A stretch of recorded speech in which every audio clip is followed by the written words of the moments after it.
माता सरस्वती का बेटा अभिवादन करते हैं कि बेटे माता सरस्वती ने बेटे जो ज्ञान की देवी है माता सरस्वती बेटा हमेशा उसका नाम लेकर ही अपनी शिक्षा प्रारंभ करनी चाहिए, क्योंकि बेटे ज्ञान की देवी माता सरस्वती है।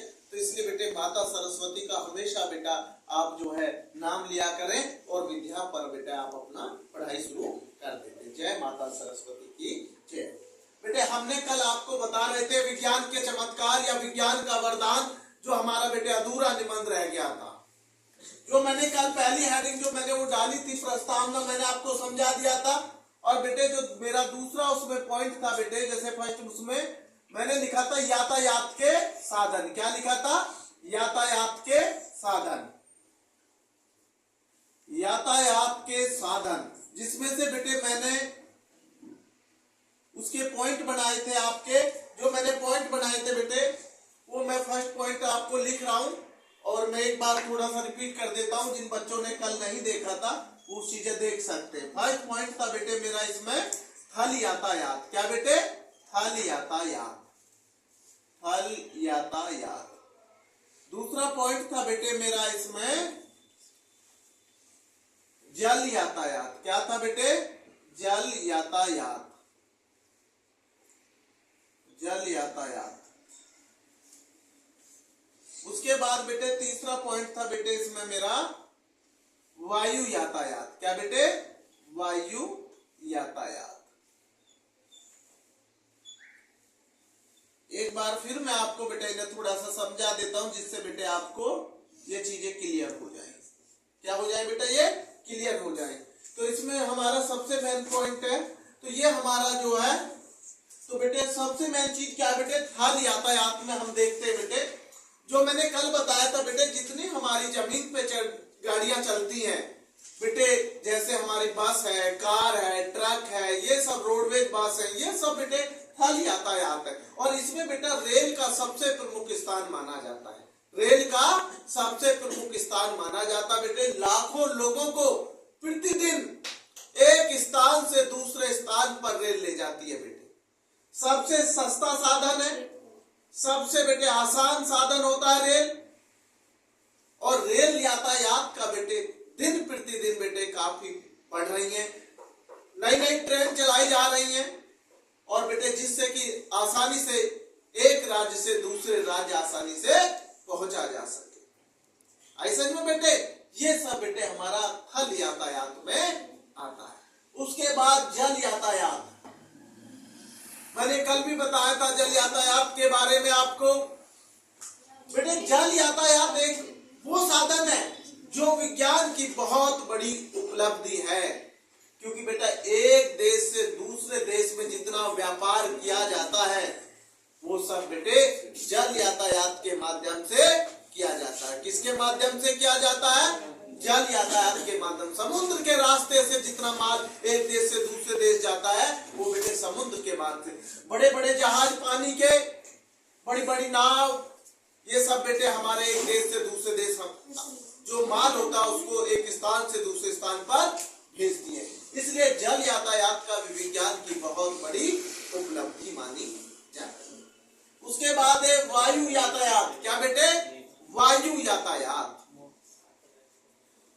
वायु यातायात भी विज्ञान की बहुत बड़ी उपलब्धि है, क्योंकि बेटे पहले जब यह सुविधा नहीं थी हम दूसरे देश जाने में असमर्थ थे, या कोई जाता था वो समुद्र के मार्ग से जाता था, या लेकिन बेटे आज कुछ घंटों में ही हम एक देश से दूसरे देश हवाई जहाज, हेलीकॉप्टर्स के माध्यम से हम आसानी से दूसरे देश जा सकते हैं। तो यह विज्ञान की बहुत बड़ी उपलब्धि है। क्या है? विज्ञान की बहुत बड़ी उपलब्धि मानी जाती है। तो ये सबसे मुख्य कारण है। तो बेटे इसलिए ये सब चीजें पाई जाती है, विज्ञान की उपलब्धि मानी जाती है। क्या मानी जाती है बेटे? सब विज्ञान की उपलब्धि मानी। आज हम जो दूसरे हेडिंग के बारे में समझाएंगे वो सबसे मेन कारण है बेटे। दूसरा क्षेत्र क्या है हमारा वो हमें देखना है। अब बेटे ये यातायात से जुड़ा हो गया, मैं दूसरा क्षेत्र ले रहा हूं बेटे, शिक्षा का क्षेत्र। किसका क्षेत्र बेटे? शिक्षा का क्षेत्र। यातायात के बाद शिक्षा के क्षेत्र में विज्ञान की बहुत बड़ी उपलब्धि है। यातायात के बाद शिक्षा के क्षेत्र में विज्ञान की बहुत बड़ी उपलब्धि मानी जाती है। आप जानते हैं पहले शिक्षा बेटे छोटे छोटे सरकारी स्कूलों और बच्चे जैसे बेटे तख्ती, खड़िया या ऐसे माध्यमों से शिक्षा ग्रहण करते थे, ऐसा नहीं बेटे। लेकिन आज शिक्षा के क्षेत्र में बेटे पूर्ण रूप से परिवर्तन हो, पूर्ण रूप से परिवर्तन हो गया है। क्योंकि बेटे मैंने ये दूसरा लिख दिया आपका शिक्षा का क्षेत्र। किसका क्षेत्र बेटे? शिक्षा का क्षेत्र। शिक्षा के क्षेत्र में विज्ञान की बहुत बड़ी उपलब्धि है। आज बच्चे एक देश से दूसरे देश में ऑनलाइन क्लासें ले रहे हैं। हर बच्चा शिक्षा के क्षेत्र में बढ़ रहा है। आसानी से माध्यम कंप्यूटर, इंटरनेट के माध्यम से नए नए विश्वविद्यालय, नए नए कॉलेज, नए नए स्कूल खोले जा रहे हैं। स्मार्ट क्लास चलाई जा रही है, प्रोजेक्टों पर बच्चे पढ़ाए जा रहे हैं। ये सब बेटे विज्ञान की देन है, जो शिक्षा के क्षेत्र में आज बहुत बड़ी उपलब्धि मानी जाती है। शिक्षा के क्षेत्र में विज्ञान की बहुत बड़ी उपलब्धि मानी जाती है। क्योंकि आप जानते हैं शिक्षा देश के विकास में सबसे महत्वपूर्ण योगदान होता है शिक्षा का। क्योंकि इसी शिक्षा से आप हर क्षेत्र में कामयाब होते हैं। इसलिए बेटे विज्ञान ने शिक्षा को पूर्ण रूप से बदल दिया है, पूर्ण रूप से बदल दिया है। क्योंकि आज बच्चे घर बैठे देश विदेश में ऑनलाइन क्लासेस ले रहे हैं, कक्षा चल रही है। बच्चे नए नए विश्वविद्यालय में जाके पढ़ रहे हैं। नए नए बेटे टेक्नोलॉजी, तकनीकी हमारे देश में दिन प्रतिदिन बढ़ रही है। तो ये सब उपलब्धियां बेटे विज्ञान की देन है। ये सब उपलब्धियां विज्ञान की देन है। अगला क्षेत्र लेते हैं बेटे हम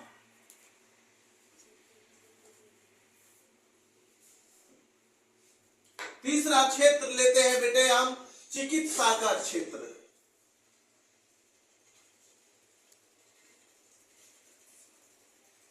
चिकित्सा का क्षेत्र।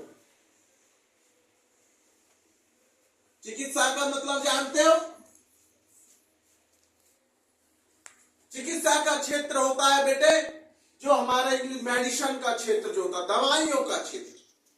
चिकित्सा क्या बेटे? चिकित्सा का क्षेत्र। चिकित्सा के क्षेत्र में विज्ञान की वो उपलब्धि है बेटे, पहले ऑपरेशन करने बड़े कठिन थे, ये सुविधाएं उपलब्ध नहीं थी। लेकिन आज बेटे विज्ञान ने मरे हुए व्यक्ति को भी कुछ घंटे वेंटिलेटर से जिंदा सांसें चलती रहे। ये सब विज्ञान की देन। नए नए ऑपरेशन, नए नए अस्पतालें खोली जा रही हैं। नए नए चिकित्सा के क्षेत्र में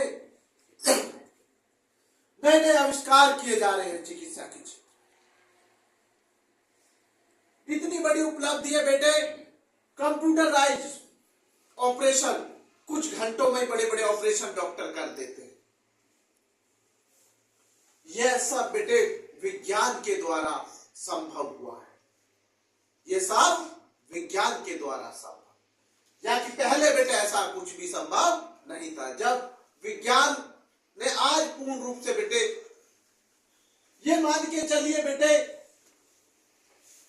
विज्ञान ने चिकित्सा के क्षेत्र में बहुत बड़ी उपलब्धि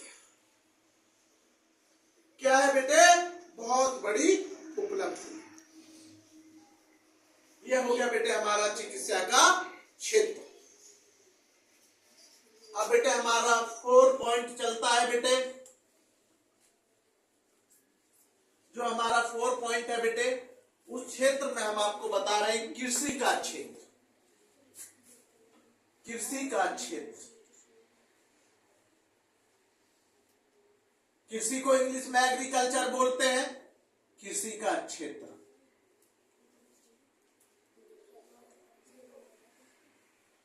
कृषि का क्षेत्र।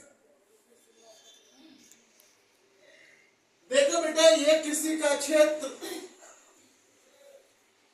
में, इसमें भी विज्ञान की कम उपलब्धि नहीं है, बहुत बड़ी उपलब्धि है। पहले हमारे किसान भाई देसी हलों से खेती किया करते थे, देसी हल बैलों द्वारा खेती करते थे। उन्हें खेती करने में बहुत समय लगता, खाद बीज की इतनी अच्छी व्यवस्था नहीं थी, कम पैदावार होती थी, कम पैदावार, मेहनत बहुत अधिक थी, मेहनत बहुत अधिक थी, लेकिन बेटे पैदावार पहले बहुत कम होती। जैसे जैसे विज्ञान के क्षेत्र बढ़ा, जैसे जैसे कृषि के क्षेत्र में विज्ञान ने अपना योगदान दिया, वैसे वैसे हमारे किसान की आय में भी वृद्धि होती है। आप सभी जानते हैं हमारा देश कृषि प्रधान देश है। 70% लगभग लोग आज भी कृषि पर निर्भर हैं, और कृषि के क्षेत्र से ही हमारे देश की अर्थव्यवस्था का एक मजबूत ढांचा बनता है। अगर कृषि का क्षेत्र मजबूत है तो हमारा निश्चित देश की अर्थव्यवस्था बढ़ रही होगी, देश की अर्थव्यवस्था अच्छी चल रही होगी। तो कृषि के क्षेत्र में विज्ञान ने इस समय नए नए खाद बीज, नए नए खाद बीज और नए नए बेटे उपकरण, जैसे बेटे आप सभी जानते ट्रैक्टरों, नई नई थ्रेसर मशीनें, हर प्रकार की खेती की मशीनें तैयार हो गई हैं, जिससे खेती करना बहुत आसान हो गया। कम समय में किसान भाई बड़े आसानी से खेती कर रहा है। साल में कई कई पैदावार पैदा हो रही है, फसल कई कई फसल पैदा कर रहा है।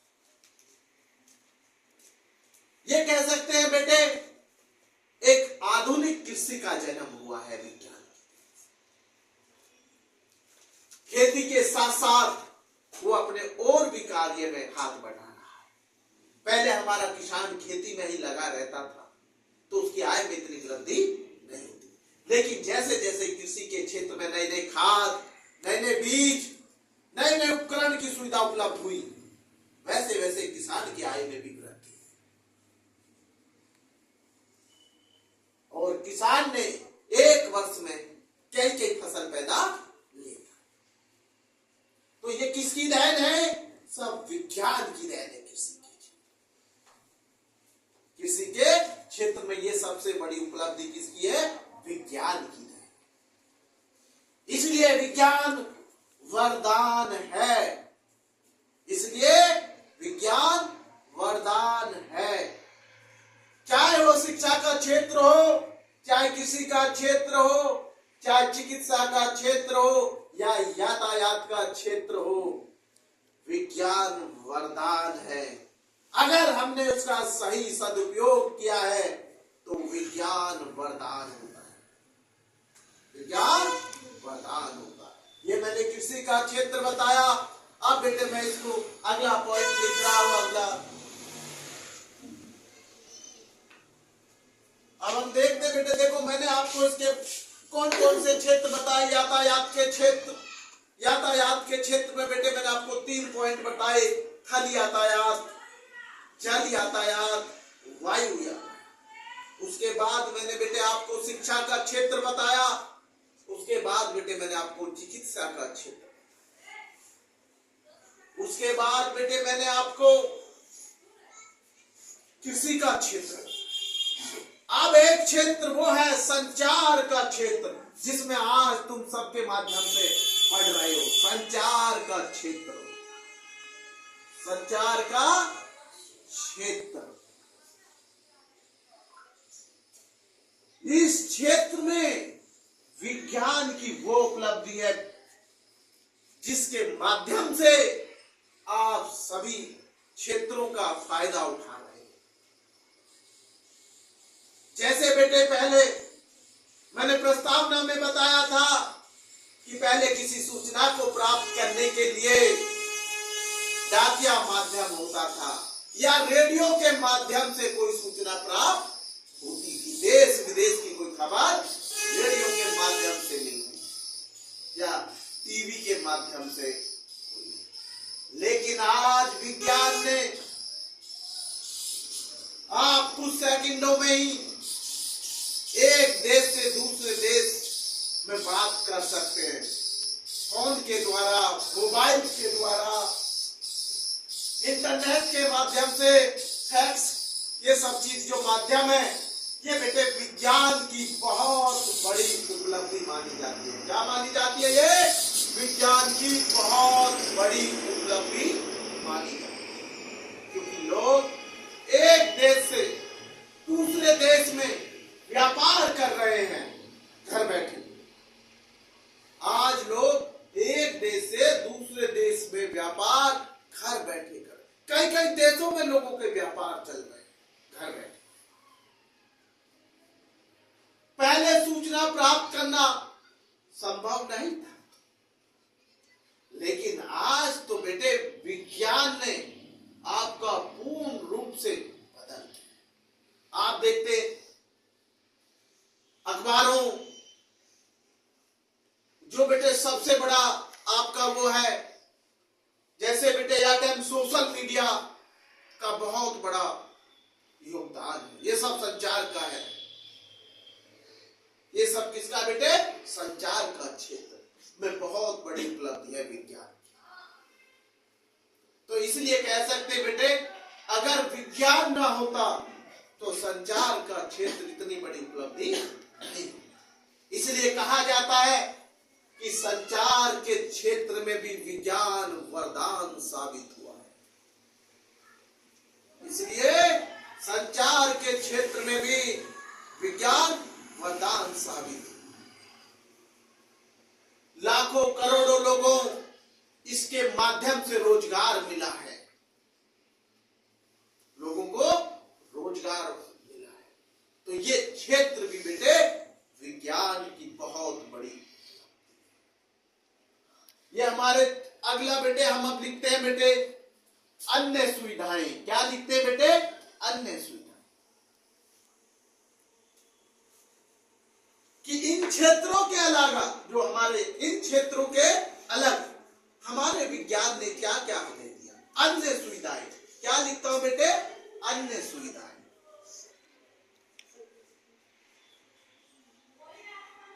अन्य सुविधाएं, ठीक है बेटे। अन्य सुविधाएं मैंने लिख दी बेटे।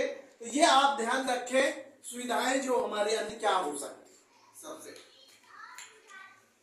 आप देखते हैं बेटे, पहले हाथों से कपड़े धुआ करते, आज आप वॉशिंग मशीन के माध्यम से कुछ समय में ही बेटे बहुत सारे कपड़े धो। पहले धोबियां कपड़े घाट पर धोया करते थे, आज वो विज्ञान की उससे बेटे मशीनों में, बड़े बड़े कारखानों में कपड़े धोए जा रहे। ये सब किसकी उपलब्धि है? विज्ञान की उपलब्धि। और बेटे जैसे बेटा आप देख रहे हैं, फ्रिज, कूलर, एसी, ये दुनिया भर की एलसीडी, मोबाइल फोन, इनका आप खूब फायदा उठा रहे हैं विज्ञान के ऊपर। जो बिजली है उससे बेटा आप पंखा, ये सब चीजें जो बिजली की उपलब्धि है, ये सब बेटे विज्ञान की उपलब्धि। जीवन को आसान बना दिया है, क्योंकि जो कार्य कई घंटों का होता था उसे आप कुछ सेकंडों में ही कर लेते हैं। पहले हाथ का काम ज्यादा था, आज बेटे मशीनों का काम ज्यादा है। आज काम मशीनों का है। पहले हाथ का काम ज्यादा हुआ करता था बेटे, आज मशीनों से काम ज्यादा किया जा रहा है। तो ये किसकी देन है सब बेटे? विज्ञान की देन। इसलिए विज्ञान वरदान है। क्या है बेटे? विज्ञान वरदान है। ये मैंने सारे पॉइंट विज्ञान का चमत्कार और विज्ञान का वरदान आपको बताया कि विज्ञान ने क्या देन दी। अब मेरा जो बेटे लास्ट पॉइंट है, मैंने लिखवाया था कि विज्ञान वरदान है या अभिशाप है। ये तो बेटे सारी चीजें विज्ञान का वरदान हो गया। ये अभिशाप कब बन जाता है, ये हमें देखना है बेटे। अभिशाप कब बन जाता है, ये हमें देखना है। अभिशाप ये कब बनता है, क्योंकि निबंध है विज्ञान वरदान है अभिशाप है। वरदान तो मैंने आपको सारे क्षेत्र बताए भाई। मैंने आपको यातायात में बहुत बड़ी उपलब्धि बताई, तो ये वरदान से कम नहीं है। चिकित्सा का क्षेत्र मैंने बताया, नई नई औषधियां मैंने आपको बताई कि चिकित्सा के क्षेत्र में नए ऑपरेशन, नई नई टेक्नोलॉजी, नई नई ये सब चीजें चिकित्सा के क्षेत्र। मैंने आपको बताया शिक्षा के क्षेत्र में भी बहुत बड़ी उपलब्धि है, वरदान ही तो है। मैंने कृषि के क्षेत्र में भी आपको बताया विज्ञान क्या वरदान है। संचार के क्षेत्र में भी विज्ञान वरदान साबित हुआ। और बेटे अन्य सुविधाएं आप सब जानते हैं कि अन्य सुविधाएं का जो बेटा आपने फायदा उठा रहे हैं, वो सब किसकी देन है? विज्ञान। यहां तक तो विज्ञान वरदान था। और बेटा ऐसी कोई चीज नहीं जिसमें गुण ही गुण हो और बेटे उसमें बेटे नुकसान ना हो। कुछ चीजों का बेटे अगर फायदा है तो बेटे कुछ नुकसान भी है। लेकिन ये विज्ञान से बेटे नुकसान जब होता है जब हम बेटे उसका सदुपयोग नहीं करते। अगर हम इसका दुरुपयोग करेंगे विज्ञान का, तो ये वरदान के हटकर ये अभिशाप बन जाए। अगर हम इसका सदुपयोग नहीं करेंगे, जैसे आप लोग जानते हैं जिस प्रकार एक बर्तन बनाने वाला, मिट्टी के बर्तन बनाने वाला, उसका कोई दोष नहीं होता, क्योंकि उसी मिट्टी से वो भगवान की मूर्ति बना देता है, तो लोग आप उसकी पूजा करते हैं। उसी मिट्टी से वो राक्षस की मूर्ति बना देता है, तो हम उसको छोड़ देते हैं या उसको समाप्त करते हैं। तो उसमें मिट्टी का क्या दोष है? उसमें बनाने वाले का। मिट्टी तो भगवान की मूर्ति में भी वही लगी है और एक राक्षस की मूर्ति में भी वही मिट्टी, तो इसमें मिट्टी का कोई दोष नहीं है। दोष है तो बेटे बनाने वाले का। ठीक उसी प्रकार विज्ञान का कोई दोष नहीं है। विज्ञान अभिशाप जब बनता है जब बेटे हम उसका सदुपयोग नहीं करते।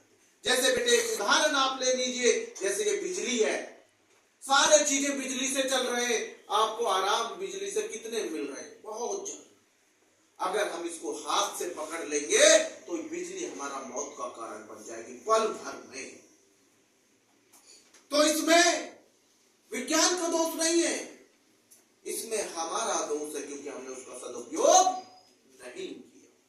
इसलिए कहते हैं विज्ञान वरदान के साथ साथ कभी अभिशाप जब बन जाता है जब हम उसका सदुपयोग नहीं करते। कृषि के क्षेत्र में आप देख लीजिए, आप उसका सदुपयोग नहीं करेंगे तो वो वरदान की जगह अभिशाप।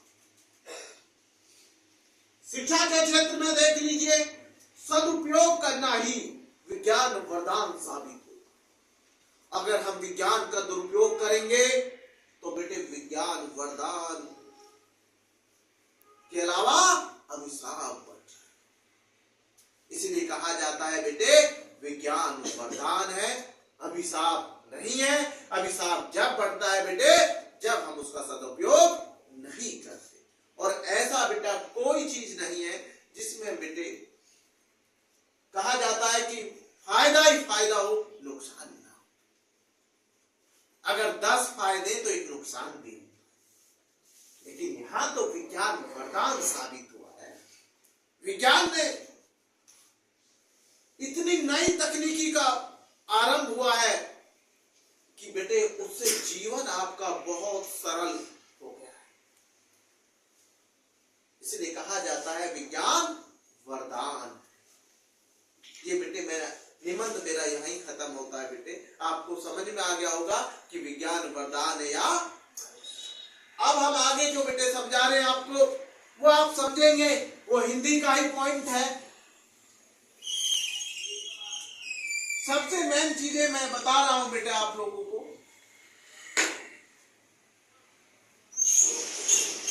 कि किसी भी हिंदी में, जैसे बेटे आपने देखा होगा हमारे पेपर में रस हैं, वो बार बार पेपर में आते हैं। अब तो बदलाव करके परीक्षा में दिए जा रहे हैं। उदाहरण दे दिया जाता है, क्या उदाहरण, और बेटे विकल्प में ये पूछ लिया जाता है ये कौन सा रस है। समझिए बहुत अच्छे से। आज का पेपर में बहुत परिवर्तन है क्योंकि बेटे कंपटीशन का जमाना ज्यादा है। क्योंकि जनसंख्या जैसे जैसे और बढ़ती जाएगी बेटे वैसे वैसे कंपटीशन, सरकारी नौकरी हो चाहे बेटा कोई भी परीक्षा हो उसमें बढ़ती जाए। तो मेरा कहने का अर्थ है बेटे, जैसे मैंने आपको एक कुछ पॉइंट लिखा, जैसे हास्य रस, क्या लिखा, हास्य, ये हास्य। इससे मुझे पता चल रहा है कि कहीं ना कहीं ये हंसी उत्पन्न होती है, कहीं ना कहीं हंसी उत्पन्न, क्योंकि इसका स्थायी भाव हास्य है। अगर इसका स्थायी भाव देखा जाए तो वो क्या है, हास्य है। आप उन्होंने पूछ लिया आपसे हास्य रस का स्थायी भाव क्या है, हास्य रस का स्थायी भाव क्या है। विकल्प में जैसे आपसे पूछ लिया स्थायी भाव क्या है, बेटे 3 ऑप्शन गलत होंगे, 3 ऑप्शन गलत होंगे। जैसे मैंने लिख दिया ए ऑप्शन में वियोग, क्या लिख दिया, योग लिख। बी में मैंने संयोग लिख दिया, कुछ भी ऑप्शन हो सकते। सी में मैंने हास्य लिख दिया और डी में मैंने लिख दिया उपरोक्त सभी। ऐसे ज्यादा लिखा होता है उपरोक्त सभी। तो बच्चे क्या करते हैं, एक चीज उन्हें रट लेते हैं कि भाई जो उपरोक्त सभी है वो ज्यादा आंसर आता है। ऐसा कुछ नहीं है, ये अपनी मन की धारणाएं जो है इसे निकाल दो। कुछ बच्चे क्या रट लेते हैं उपरोक्त सभी तो यही राइट होगा, नहीं। आप क्वेश्चन को पढ़िए, क्वेश्चन को समझिए, उसके बाद पेपर में आंसर दीजिए। पेपर में जल्दबाजी नहीं कीजिए, पहले पूरा पेपर पढ़िए, पेपर क्या कहना चाह रहा, उसके बाद वो क्वेश्चन करने चाहिए जो बेटे आपको पूर्ण रूप से आते हो। क्वेश्चन डालते जाइए और कॉपी में पेपर में करते जाइए। जो क्वेश्चन आपको कुछ कम आते हैं उन क्वेश्चन को बाद में करना, क्योंकि बेटे बच्चे का हौसला बढ़ जाता है जब पेपर काफी हो जाता है।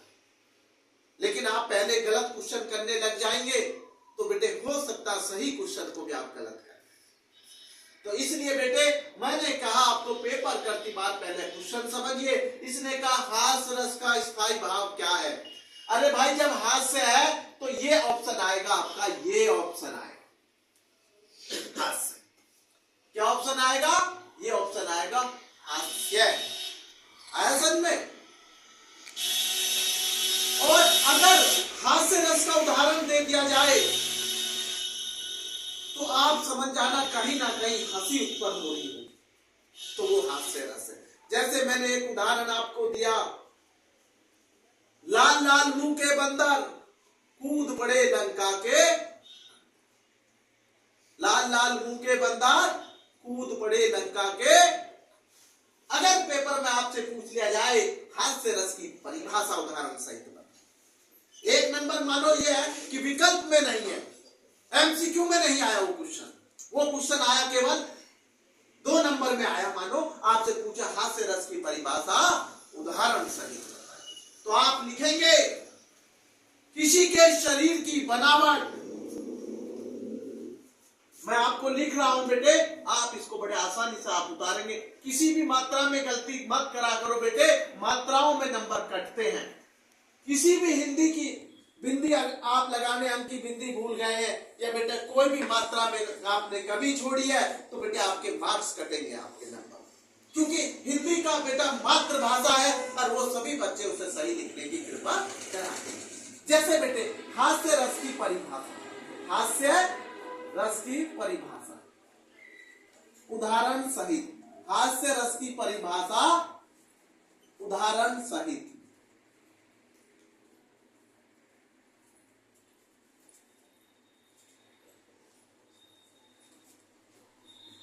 उदाहरण सहित अगर पेपर में यह क्वेश्चन आ जाता है मान, तो आपको बेटे कैसे लिखनी है?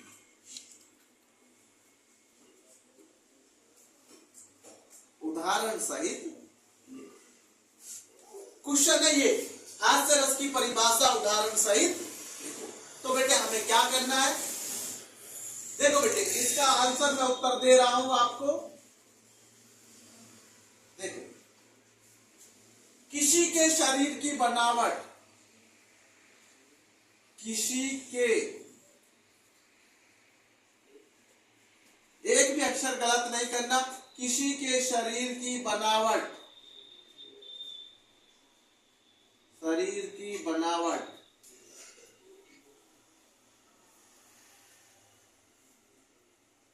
बनावट और पहनावे से, और पहनावे से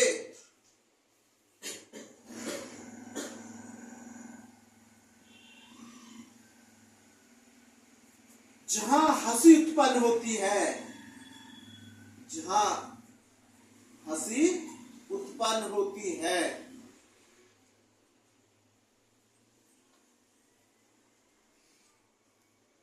उत्पन्न होती है, वहां हास्य रस होता है। हास्य रस होता है। देखो बेटे, किसी के शरीर की बनावट और पहनावे से जहां हंसी उत्पन्न होती है, वहां हास्य रस होता है। या किसी के शरीर की बनावट और पहनावे से जो हंसी उत्पन्न होती है, उसे हास्य रस, जो उनसे आसान लगे उसे आप लिख सकते हैं। किसी के शरीर की बनावट और पहनावे से जो हंसी उत्पन्न होती है, उसे हम हास्य रस, या किसी के शरीर की बनावट और पहनावे से जहां हंसी उत्पन्न होती है, वहां हास्य रस। तो सर अब इसका उदाहरण मैं लिख देता हूं बेटा आपका। मैंने अभी उदाहरण आपको बोला था, लाल लाल मुंह के बंदर, लाल लाल मुंह के बंदर,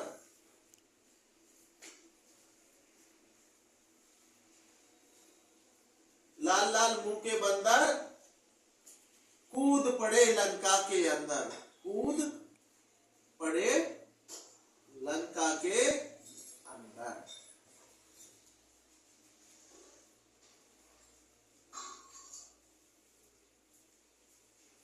ये बेटे मैंने उदाहरण लिख दिया, लाल लाल मुंह के बंदर कूद पड़े लंका के। जैसे मैं इसे पूरा बेटा एक बार बता रहा हूं, हास्य रस की परिभाषा, किसी के शरीर की बनावट और पहनावे से जो हंसी उत्पन्न होती है, उसे हास्य रस कहते हैं। जैसे लाल लाल मुंह के बंदर कूद पड़े लंका के। आज बेटा हम इसे यहीं रोकते हैं।